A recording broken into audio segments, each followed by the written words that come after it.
অবশেষে বাংলাদেশ ইস্যুতে ব্রিটিশ এমপিরা যা করে দেখালেন।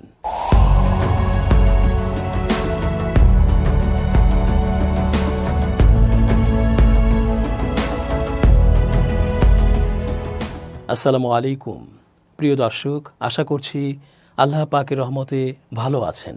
চেঞ্জ টিভির আন্তর্জাতিক চোখ অনুষ্ঠানে আমি এস.জে. রতন স্বাগত জানাচ্ছি আপনাদের সকলকে।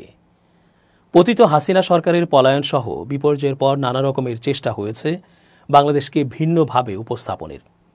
বিশেষ করে হাসিনার দোসররা নানাভাবে প্রোপাগান্ডা ছড়ানোর ব্যর্থ চেষ্টা করেছে বাংলাদেশকে নিয়ে, বাংলাদেশের অন্তর্বর্তী সরকারকে নিয়ে। বাংলাদেশের দেশপ্রেমী মানুষেরা এক হয়ে তীব্র প্রতিবাদ করায় এ থেকে সাময়িক মুক্তি মিললেও ফ্যাসিবাদের দোসররা একের পর এক পরিস্থিতি অশান্ত করার চেষ্টা করেই যাচ্ছে। প্রতিবেশী রাষ্ট্র ভারত এক্ষেত্রে খুব খারাপভাবে তার মদদ ও সাপোর্ট দিয়ে গেছে হাসিনার হয়ে এবং এখনও সাপোর্ট করছে। এছাড়াও আরও অন্যান্য দেশেও তারা ছড়িয়ে দেবার চেষ্টা অব্যাহত রেখেছে। যুক্তরাজ্যেও সে দেশের কিছু এমপি বাংলাদেশের 5 আগস্ট পরবর্তী সময় নিয়ে নেতিবাচক বক্তব্য ও প্রতিবেদন প্রকাশ করেছিল। এবার টিউলিপ ইস্যুটি সেটেলড হওয়ায় তাদের যেন ঘুম ভেঙেছে। বাংলাদেশের অন্তর্বর্তীকালীন সরকারের বিরুদ্ধে পক্ষপাতমূলক অভিযোগ এনে British all party parliamentary group APPG যে প্রতিবেদন প্রকাশ করেছিল তা প্রত্যাহার করা হয়েছে। ব্রিটিশ সংবাদ মাধ্যম দ্য গার্ডিয়ান এ তথ্য নিশ্চিত করেছে। গত নভেম্বরে প্রকাশিত ওই প্রতিবেদনে বর্তমান সরকারের সমালোচনা করা হয় এবং বিভিন্ন ভ্রান্ত তথ্য তুলে ধরা হয়। অভিযোগ ওঠার পর হাউস অব কমন্সে লেবার পার্টির একজন এমপির আপত্তির ভিত্তিতে প্রতিবেদনটির বিতরণ বন্ধ রাখা হয়েছে। ব্রিটিশ কর্মকর্তারা জানিয়েছেন, প্রতিবেদনটি আপাতত অভ্যন্তরীণ নথি হিসেবে পর্যালোচনার জন্য পররাষ্ট্র মন্ত্রণালয়ের সঙ্গে শেয়ার করা হয়েছে। এপিপিজি সিদ্ধান্ত নিয়েছে যে প্রতিবেদনটি আর বিতরণ করা হবে না এবং এ নিয়ে কোনো পদক্ষেপ নেওয়া হবে না। একজন মুখপাত্র জানিয়েছেন, প্রশ্নবিদ্ধ প্রতিবেদনটি অভ্যন্তরীণ নথি হিসেবে পর্যালোচনাধীন রয়েছে। বিস্তারিত আলোচনার জন্য এটি পররাষ্ট্র মন্ত্রণালয়ের সঙ্গে শেয়ার করা হয়েছে। প্রতিবেদনটি বিস্তৃত পরিসরে বিতরণের পরিকল্পনা নেই এবং এপিপিজি এ বিষয়ে আর কোনো পদক্ষেপ না নেওয়ার সিদ্ধান্ত নিয়েছে। শেখ হাসিনা দেশ ত্যাগের 3 মাস পর নভেম্বরে ওই প্রতিবেদনটি সংবাদ মাধ্যমে প্রকাশ করা হয়। সেখানে বাংলাদেশের বর্তমান অন্তর্বর্তীকালীন সরকারের সমালোচনা করা হয়। প্রতিবেদনের সঙ্গে সংযুক্ত একটি চিঠিতে এপিপিজির সভাপতি অ্যান্ড্রু রোজিন্ডেল লিখেছেন, কেবল শাসনযন্ত্রের ঘনিষ্ঠরা নয়, বরং সবার অংশগ্রহণের সুযোগ আছে এমন ভবিষ্যৎ বাংলাদেশের জন্য কাম্য। তবে বর্তমান সরকার তার গতিপথ শিগগিরই পরিবর্তন না করলে তাদের আন্তর্জাতিক সমর্থন ধীরে ধীরে উবে যাবে। ওই প্রতিবেদনে ইউনিস সরকার প্রশাসনের বিরুদ্ধে তাদের ভাষায় আইনকে রাজনৈতিক অস্ত্র হিসেবে ব্যবহার ও কট্টরপন্থী ইসলামপন্থীদের ক্ষমতায়নের অভিযোগ আনা হয়েছিল। ওই প্রতিবেদনে আরও বলা হয়েছিল, সাবেক সরকারের মন্ত্রী, আওয়ামী লীগ নেতা, এমপি, সাবেক বিচারক, স্কলার, আইনজীবী এবং সাংবাদিকদের বিরুদ্ধে হত্যায় সম্পৃক্ততার অভিযোগের ব্যাপ্তি এত বেশি দেখা গেছে যে সেগুলোর গ্রহণযোগ্যতা নিয়ে আমাদের সন্দেহ রয়েছে। চলতি সপ্তাহে ওই প্রতিবেদনের সমালোচনা করে সম্প্রতি বাংলাদেশ সফর করা লেবার পার্টির এমপি রূপা হক বলেছিলেন, বাংলাদেশের অন্তর্বর্তীকালীন সরকারের বিরুদ্ধে এটি একটি উদ্দেশ্যমূলক অপপ্রচার। তার দাবি, ডক্টর ইউনূস ব্যক্তিগতভাবে প্রতিবেদনটি তাকে দেখিয়ে প্রশ্ন করেন, পার্লামেন্টের নামে এসব ভুলে ভরা প্রতিবেদন প্রকাশ করে আপনার সরকার আসলে চাচ্ছেটা কি? টিউলিপ ইস্যুতে এবার বাংলাদেশে হাসিনা, তার পরিবারের লোকজন এবং নেতাকর্মী কতটা জঘন্যতা করেছে বাংলাদেশ ও দেশটির মানুষের সাথে তা দিবালোকের মতো স্পষ্ট হয়েছে। একটা ঘটনার অবতারণা করা যেতে পারে। মীর আহমেদ বিন কাসেমকে যখন রাতে সশস্ত্র ব্যক্তিরা বাড়ি থেকে অপহরণ করে নিয়ে যান, তখন সেখানে তার 4 বছর বয়সী কন্যাও ছিল। কিন্তু সে এত ছোট ছিল যে বুঝতেই পারেনি কি ঘটতে চলেছে। তারা আমাকে টেনে হিঁচড়ে নিয়ে যাচ্ছিল, আমি ছিলাম খালি পায়ে, বলছিলেন আহমেদ বিন কাসেম। তিনি আরও বলেন, ছোট মেয়েটা আমার জুতা হাতে নিয়ে পিছু পিছু দৌড়ে আসছিল, বলছিল, না ও বাবা। মনে হয় সে ভাবছিল আমি বাইরে যাচ্ছি। মীর আহমেদকে 8 বছর বিনা বিচারে আটক রাখা হয়েছিল। তার হাত ও চোখ থাকতো বাঁধা। তিনি আজও জানেন না কোথায় ছিলেন, কেনই বা তাকে ধরে নিয়ে গিয়ে আটকে রাখা হয়েছিল। যুক্তরাজ্যে প্রশিক্ষিত 40 বছর বয়সী এই ব্যারিস্টার বাংলাদেশে গুম হওয়া মানুষের একজন। শেখ হাসিনার শাসনামলে গুম হওয়া এই ব্যক্তি ছিলেন তার সমালোচক। গত আগস্টে ছাত্র জনতার অভ্যুত্থানে ক্ষমতাচ্যুত হওয়ার আগ পর্যন্ত 20 বছরের বেশি সময় বাংলাদেশের প্রধানমন্ত্রী ছিলেন তিনি। 1971-এর মুক্তিযুদ্ধের পর হাসিনার আমলেই সবচেয়ে বেশি সহিংসতা দেখেছে বাংলাদেশ। সহিংসতায় নিহত হয়েছেন হাজার হাজার মানুষ।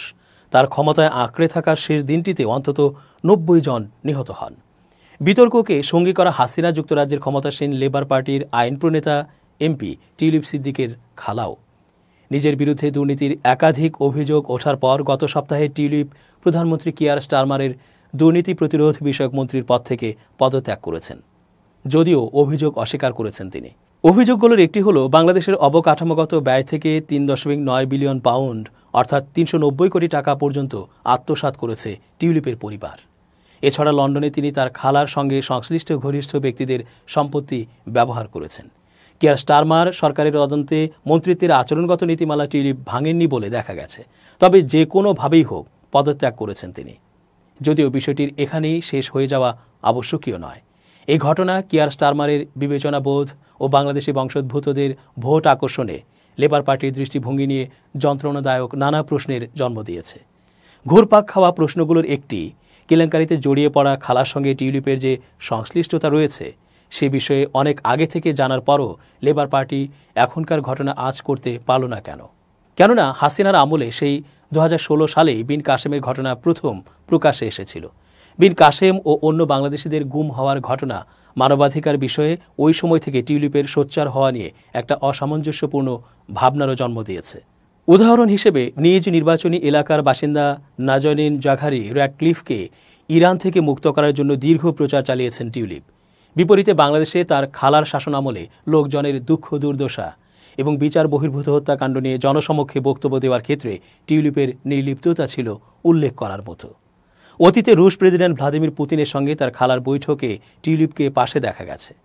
আওয়ামী লীগের মুখপাত্র হয়ে বিবিসি টেলিভিশনেও হাজির হয়েছেন তিনি। 1981 সাল থেকে দলটির নেতৃত্ব দিয়ে আসছেন হাসিনা।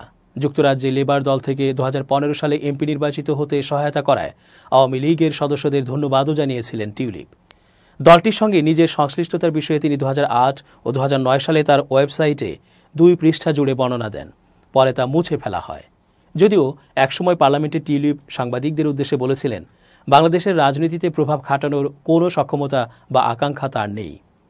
সব মিলিয়ে আওয়ামী লীগের সঙ্গে টিউলিপের সংশ্লিষ্টতা গোপন ছিল না, তবে সম্ভবত লেবার পার্টি এ সংশ্লিষ্টতাকে খারাপ হিসেবে দেখেনি।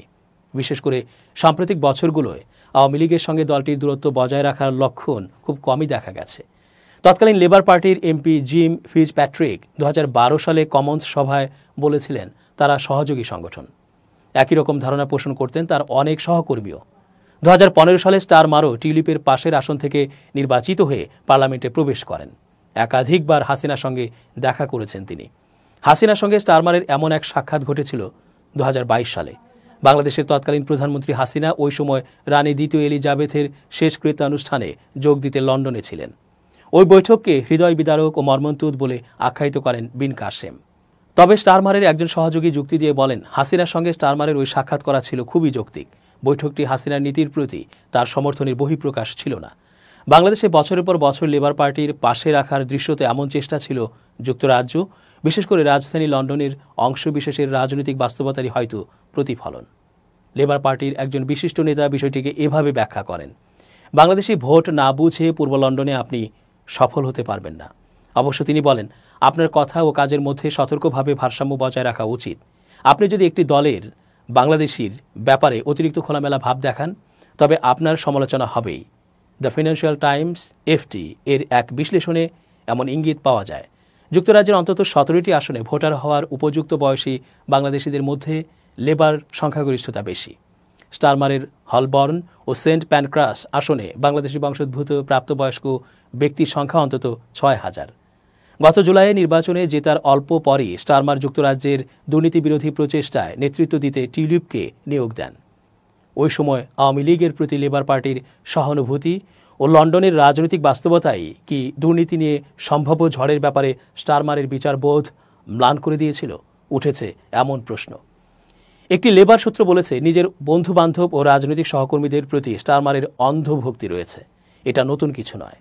অনুসন্ধানী সাংবাদিক ডেভিড বার্গম্যান বাংলাদেশের রাজনীতির সঙ্গে টিউলিপের এক দশকের সংশ্লিষ্টতার উপর আলোচনা করেছেন। এক্ষেত্রেও তিনি পটভূমি সবকিছু বলে ইঙ্গিত দেন। তিনি বলেন, লেবার পার্টির ক্ষমতায় আসা ও টিউলিপ সিদ্দিক মন্ত্রী হওয়া এবং আওয়ামী লীগ সরকারের পতনের আগে এটি অর্থাৎ টিউলিপকে নিয়ে হইচই, তার সম্ভাব্য পদত্যাগ ও সরকারের ঝামেলায় পড়া কোনো বড় গল্প ছিল না। বার্গম্যানের যুক্তি, অনেক বছর আগে এই বিষয়ে অর্থাৎ টিউলিপের ব্যাপারে লেবার পার্টির কারো না কারো উদ্বেগ প্রকাশ করা উচিত ছিল।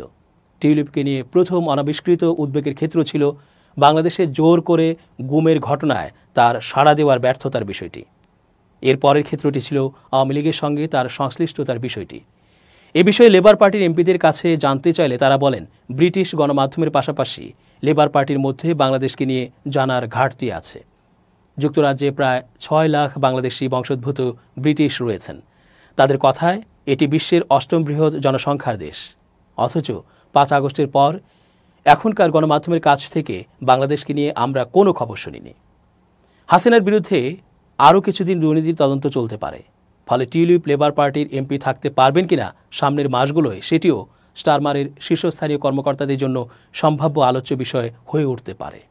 হাসিনা সরকারের পতনের পর আহমেদ বিন কাসেমকে হঠাৎই তার কক্ষ থেকে জাগিয়ে তোলা হয়। পরে একটি গাড়িতে উঠিয়ে খাদে ফেলে দেওয়া হয়। অবশেষে তিনি বাড়িতে তার 2 মেয়ের কাছে ফিরতে পেরেছেন। এর আগে সর্বশেষ 2016 সালে বিন কাসেম যখন সন্তানদের দেখেছিলেন, তখন বয়সে তারা ছিল শিশু, এখন তারা কিশোরী। অশ্রুসিক্ত এই বাবা বলেন, আসলে আমি ওদের চিনতে পারিনি, আর তারাও আমাকে চিনতে পারেনি। মীর আহমেদ বিন কাসেম বলেন, কখনো কখনো এটা মেনে নেওয়া কঠিন, আমার মেয়েরা কিভাবে বেড়ে উঠল সেটি আমি কখনো দেখিনি। আমি জীবনের সেরা সময়টা হারিয়েছি, আমি তাদের শৈশবকে হারিয়েছি। দর্শক, আজকের মতো শেষ করছি এখানেই। ধন্যবাদ।